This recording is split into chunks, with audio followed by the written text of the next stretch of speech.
Hey! Hello! Good morning! Hello mga idol! Dito naman tayo sa ating panibagong video. Ang gagawin natin dito, tatiming natin yung contact point. Ngayon mga idol, tanggalin natin yung nut ng magneto.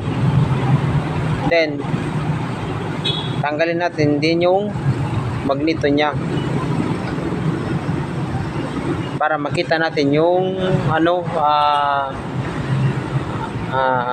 connection ng primary coil tsaka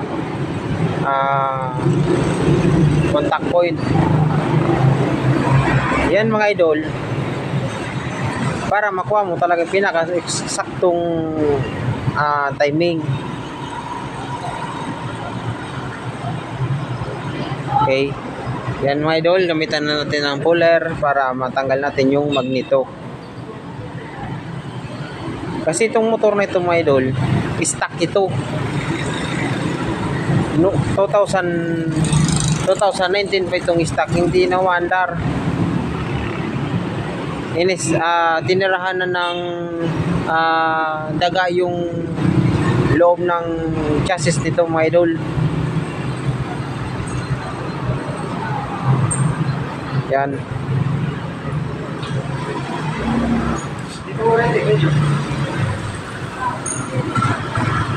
Kaya mga idol, i-recon na naman natin ito para magamit, umandar.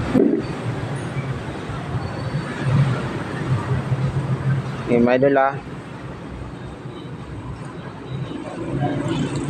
Ang motor pala na ito mga idol, Yamaha na L2 Deluxe. Two stroke lang ito mga idol, contact point.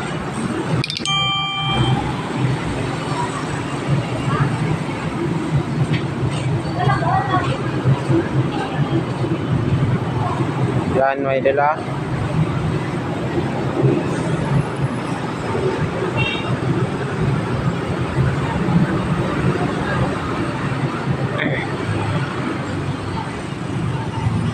Okay, yan. Tanggalin natin yung magneto. Yan, mga idol. Then, yan ang contact point, mga idol. Yan, yung contact point niya.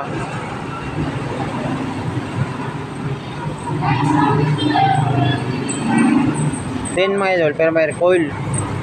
Yung isa, bandang kaliwa natin. Kasi itong isa sa kanan, yan yung lightning coil. Yan mga idol, tanggalan natin yung bolt mga idol.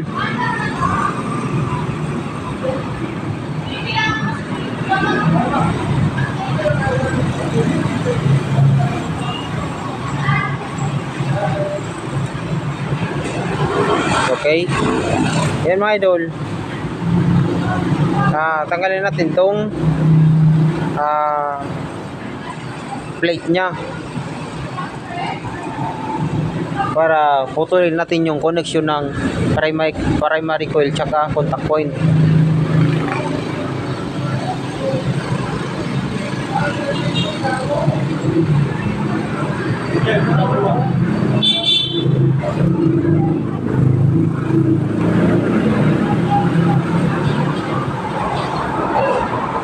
Yan mga idol, ang gagawin natin dito, ang mga materialis na gagamitin natin dito, so test light, then battery.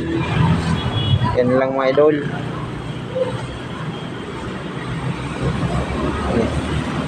Okay, yan ang primary coil mga idol.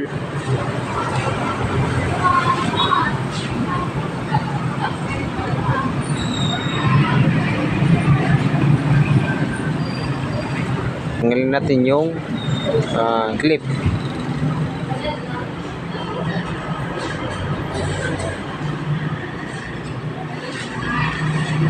Okay.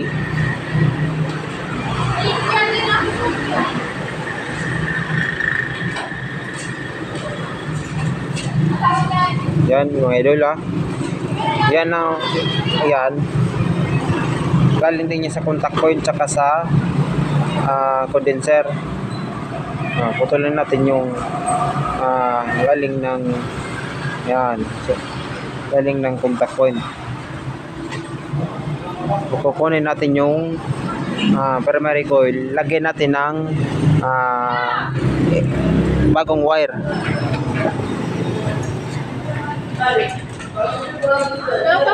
Cuatro.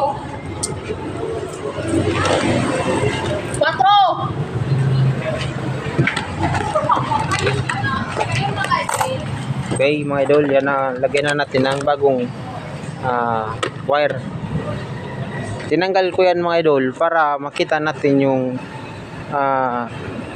pag tinislate natin yung contact point.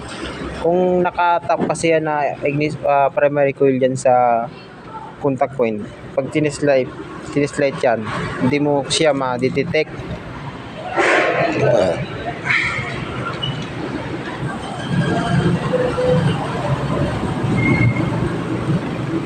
Mahirap yan ma-detect mga idol. Kaya yan, gagawin natin, hiwalayin natin yung connection nya.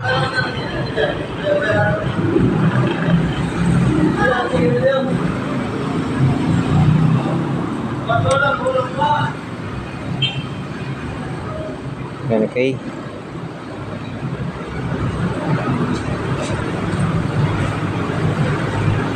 Yan mga idol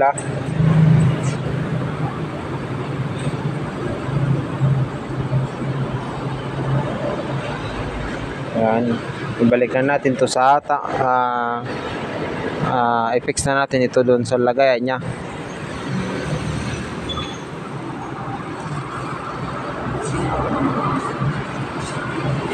Kita yung dinamita na patrón na kulang.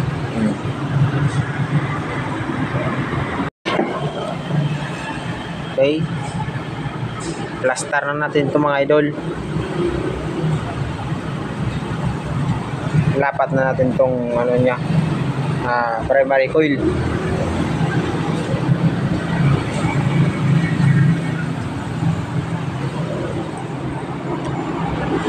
Okay,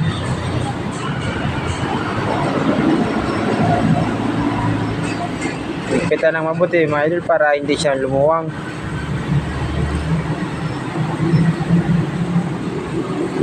Ay, ganyan lang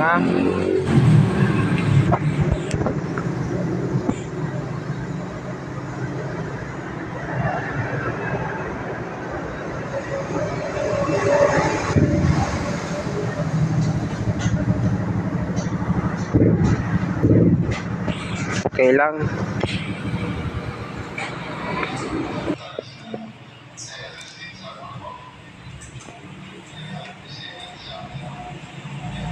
Ilagay natin yung split ng wire mga idol. Yan. Ito natin ipadaan sa ano niya, sa tube ng wire.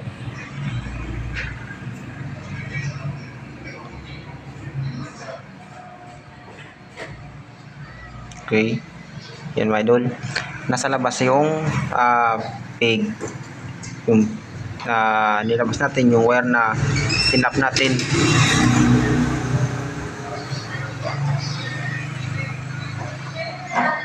Kasi pag yung nakatap yan dun sa contact point tsaka sa condenser, hindi natin ma-detect yung contact point sa pag-timing. Kaya dapat nakahiwalay siya. So yan mga idol, tingnan nyo ng mabuti. Yung sakaling nahirapan na kayo sa pag-timing, ganyan lang yung gagawin nyo.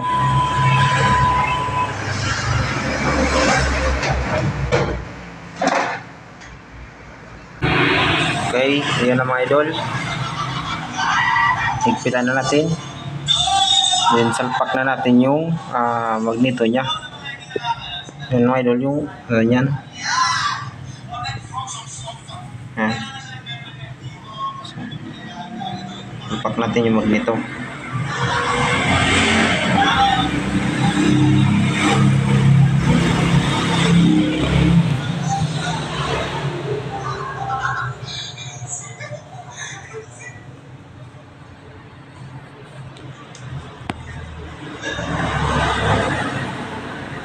Okay.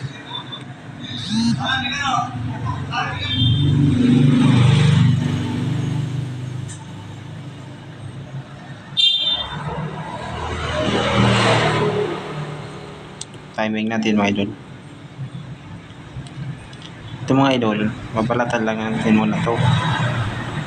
Kasi mamaya, gagamitin natin yan.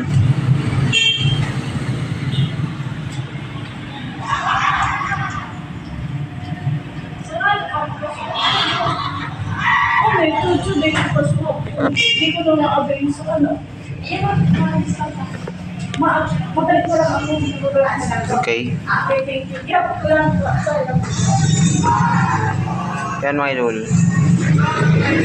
Yan yung gagawin natin dito. Lagyan natin ng body ground para i-tap natin dun sa battery.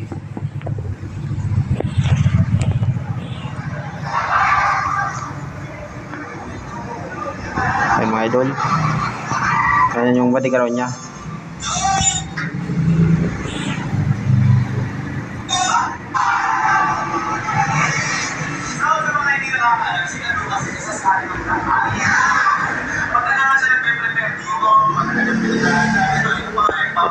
Okay.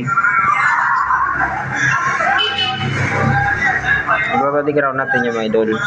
Kasi lalagyan natin yan bagong baterya. Kasi ang baterya niya yan mga idol, busted na yan. Wala nang laman niya na kuryente. Hindi na yan gumagana.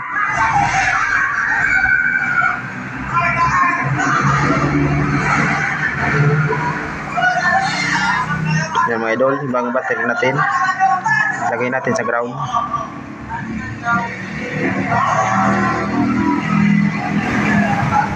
Yan mga idol.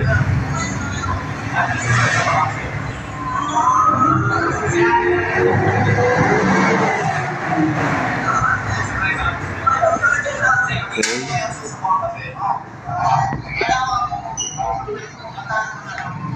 Okay, yan na naman mga idol. Yung ilagay natin yung positive ng ano natin test light.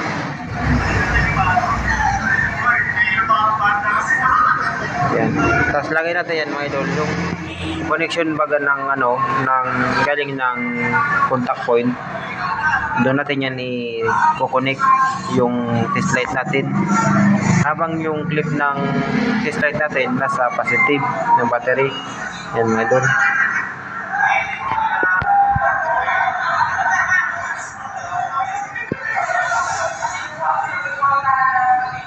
Okay, paikot natin para makita natin talaga kung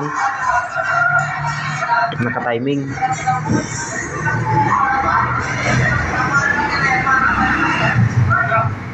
Yan mga idol. Hindi siya umilaw, ibig sabihin hindi siya naka-timing. Kailangan kasi mga idol, umilaw yan. Ngayon mga idol, para makita natin na naka-timing tayo, tanggalin natin yung spark plug para ano natin kung naka-tap talaga yung piston nya. Okay, estimate natin mga idol kung naka-tap na yung ano nya, piston, para makita natin yung timing dito sa may contact point. Kasi yung magneto nito mga idol, wala siyang timing mark.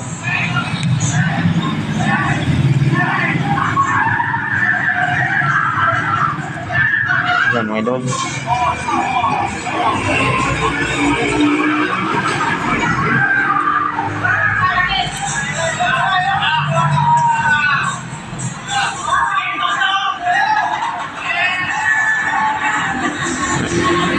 Okay. Ayusin natin mga idol yung contact point. Yan, dapat gumagana siya. Ay, mga idol, umiilaw siya. Pag hindi siya umilaw, hindi yan natural. Kailangan gumagana siya, umilaw siya. Para nakatiming siya.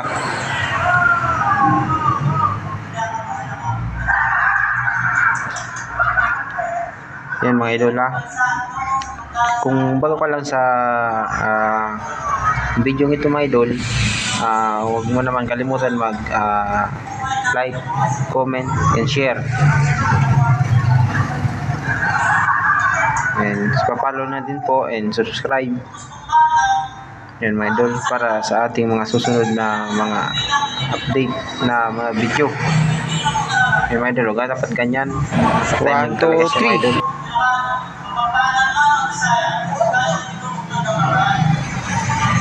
Yan, naka-timing mark lang siya. Yan. Kailangan nasa fire siya. Pag tapat dun sa timing, gumana siya agad. Yan.